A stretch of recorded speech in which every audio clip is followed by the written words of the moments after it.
Welcome to Epsom Downs, the home of the most famous horse racing event in the world, the Derby. In fact, it's going to be taking place in just 2 weeks. You will have, I think, approximately 13 horses lining up just over there to run this famous course, and that's kind of apt because this is Honda's brand new CBR125R for 2011, and guess what? It's got approximately 13 brake horsepower. So we thought we'd take it out for a bit of a blast. We did a nice little lap of the circuit first, which will hopefully look pretty cool on camera, and let you know if this bike lives up to the hype, because after all, this is one of the biggest selling bikes in the world, the CBR125R. Massive in Asia, and now they're trying to dominate Europe with it. So let's get cracking.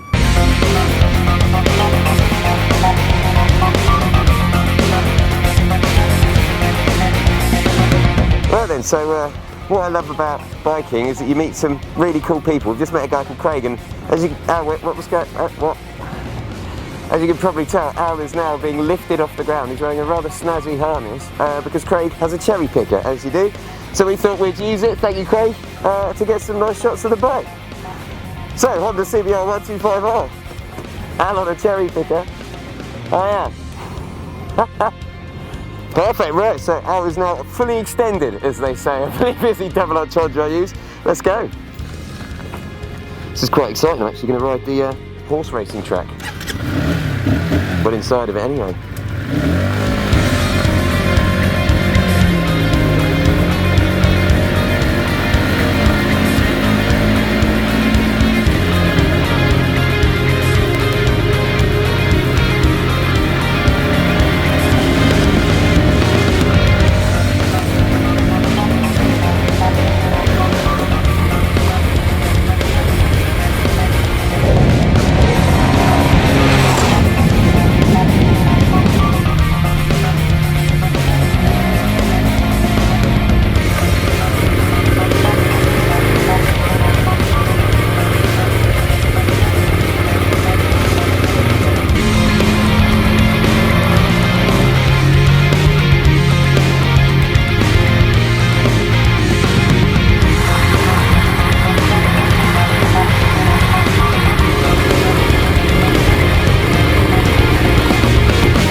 Right then, so here we are back from our ride, and I'll tell you what, this bike's really impressed me. I mean, some keywords you can use with the CBR125R are fun, practical, and great to chuck about. She's not the most serious 125 out there. You've obviously got the Yamaha YZF-R125, you've got the Aprilia, the Cagiva, both the latter two are two-strokes, so they have a lot more grunt, a lot more top-end speed.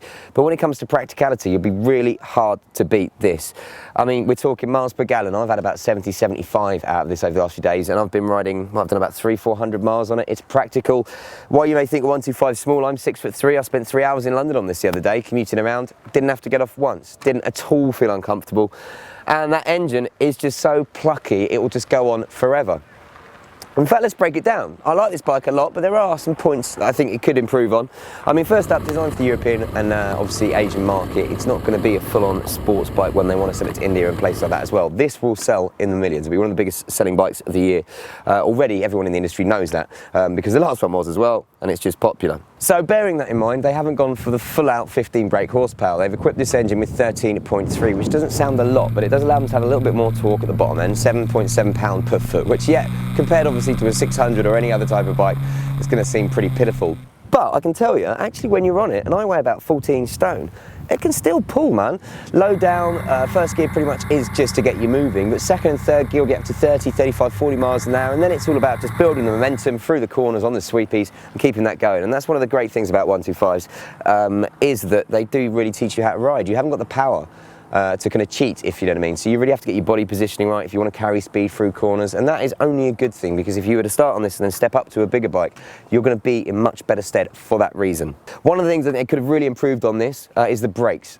Now, I'm not saying they're bad, they're actually pretty good. You've got a nice disc brake on the front, single-sided. It's just they feel a little bit fluffy. I'd always like to see two on the front for some reason. Just always gives you that little bit more confidence, especially with a bike like the KTM 125 Duke we're going to be testing shortly. That's got Brembos and WP suspension, that does well. Hasn't got upside down forks. You don't really get anything fancy like that, but the chassis on this is spectacular, in as much as it's incredibly stable, it's incredibly balanced, and as you'll probably see on some of the roundabouts we're doing, you can really chuck this thing over. I mean, yeah, you haven't got the power if you mess up to kind of pull yourself out of a too big a lean, but it's great in that respect. You know, it really is a bike that will teach you how to go through corners and to get fast through corners too.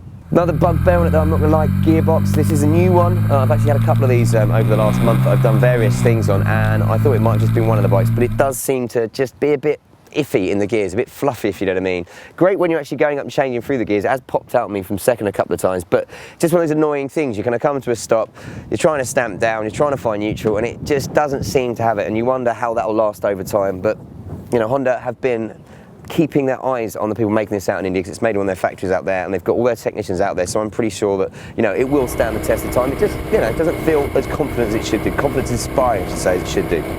Okay, extras wise, you don't get a huge amount on this, as I mentioned earlier. No kind of like fancy brakes, no fancy suspension, but you do get a nice little digital dash with a fuel gauge, which is always a good thing to have on a 125 when you get into learn to ride, so you don't get stuck in the middle of nowhere without any fuel. But the key word for this, and the key factor, I think, when you're looking at buying any 125, it's really practicality. As I mentioned, Yamaha, Aprilias, Kajivas, more exciting, but cost over £1,000 more than this. This is £3,270. It will return, as I mentioned, 70-75 miles per gallon. The insurance, I think, is Group 6. So realistically, you're looking at a bike that is just incredibly cheap to get on the road and to get you experiencing the fun of two wheels. And as I mentioned, that's something you really are going to get on this. It's a lot of fun. Overall then, well, it's a hell of a practical machine. £3,270 to buy a bike that's been built pretty much from the ground up, from scratch, new, with all new components, is spectacular value. It really does stand out in its 125 class for representing that kind of value, but giving you the excitement of some of the more expensive, sportier bikes. The problem I think this is going to have is, guess what's coming in the next couple of weeks? The KTM Duke 125, which is only an extra £400 more, Brembo brakes, WP suspension, a whole world of things going on with that. It's a supermoto and it has 15 brake horsepower, so it'd be interesting to see how that compares. We'll be testing it shortly, but otherwise I think overall this will get 4 out of 5 stars from me. It's a hell of a machine, very practical. If you want an alternative to your car, maybe going across the city, getting from A to B, or if you want a bike to learn on that you want to have some fun on, but you don't really want to jump on a £4,000 kind of like YZF-R 125, then this is the puppy for me. And I promise you, one thing is, when you're riding this, you'll be doing it with a grin. So if you want to see more reviews like this bike, and of course the KTM 125 that's coming up shortly, and loads more news, insider gossip, gear tests, the lot, just remember to head to bikechannel.com on a daily basis, because we update it that much. Until next time, my friends, ride safe.